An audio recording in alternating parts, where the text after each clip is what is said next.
This is 7 News. Tonight, Australia's flood crisis claims a young life. Thousands left homeless. Mark McGowan's promise of a train to the airport.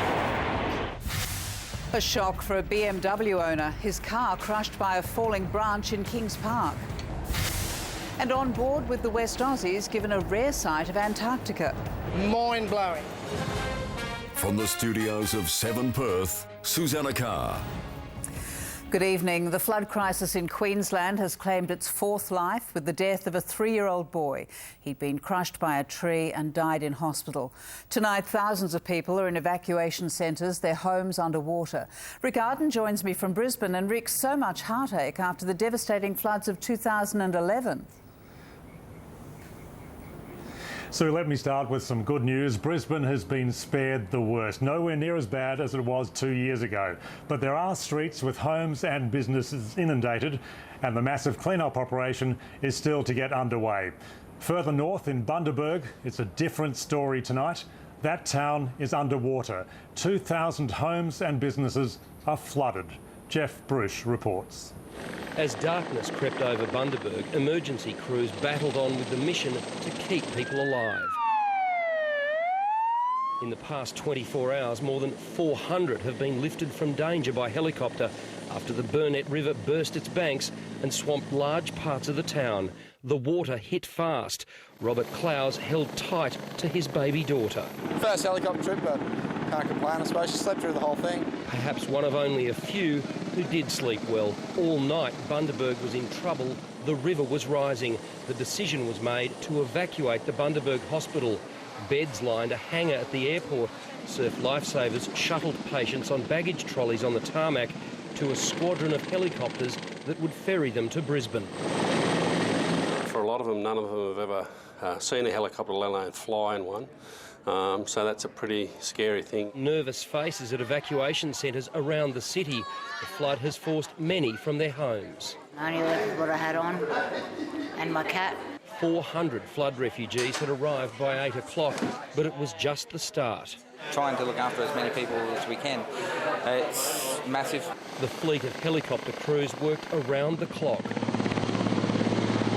Army Blackhawks lifted supplies to cut off communities that are safe but running low on food and water. They brought back others who had to leave. They told us mandatory evacuation. We'd already packed backpacks and things like that. And then I spotted we were going in a Black Hawk, but you know, that was great. And in this vision, shot from on board a helicopter, the source of the town's pain is identified. When this water does start to recede, it will take days, not hours, and only then can Bundaberg start the hard work of recovery. The Premier visited the city this morning, shook hands with people on flooded streets. That is the Queensland way, isn't it, mate? And consoled others in evacuation centres. He promised the locals they wouldn't be forgotten.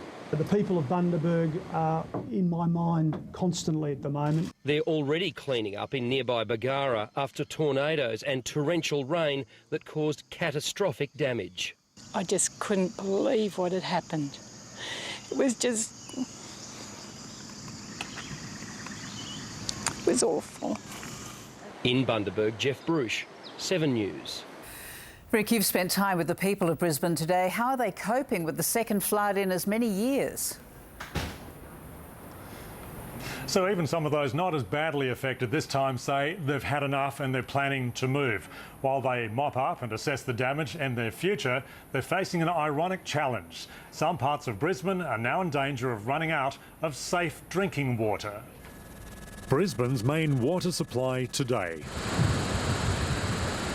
Muddy and overflowing, forcing the Queensland Premier to call for urgent action. We'd like you to only use water for cooking, for drinking, for washing, showering and bathing. Last night, the Queensland floods claimed a fourth life.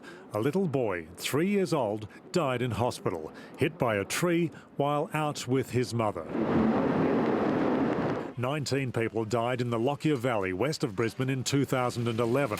They've been swamped again, but this time without loss of life. It's pretty devastating as a local to see this and know what they're going through. 40 minutes from Brisbane in Ipswich, stories of survival. This man and his mate saved an elderly neighbour inside this home. They were asleep. We had to go and wake. Adrian went and wake the people up next door. He was still asleep. He didn't know anything about it. Up to 100 homes are flood affected. The Mayor of Ipswich told us locals were lucky. You must feel as though you've dodged a bullet. Oh, Rick, we feel absolutely amazed that our city's been spared. Today the clean-up began, but for some Brisbane residents, more rising floodwaters. This is Brisbane's peak flood level today, not as high as expected and a godsend when you consider that yesterday the floodwaters were up this high. The clean-up's begun, but it's just too much for some locals who are moving out. Getting very sick of it, very sick, and that's the reason why I had sold out. We didn't think that it would happen to us because of the 2011 floods. And what will you do now? Move out. Yep. Had enough? Yep, had enough. Riverfront homes and businesses were heavily sandbagged and most were spared. The Brisbane River is expected to peak again tomorrow morning, but the good news is it shouldn't be as high. Unlike Perth, this flooding is becoming far too familiar in Brisbane.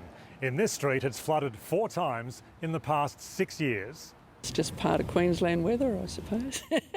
Across the border in New South Wales, what's left of ex-cyclone Oswald is also wreaking havoc.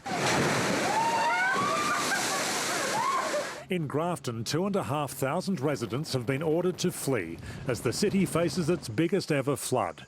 The surge caught this boatie off guard. Oh, well done. Levee banks just held up as the water surged. Emergency services on the east coast are hoping the worst has now passed. Perth's #1, Australia's #1.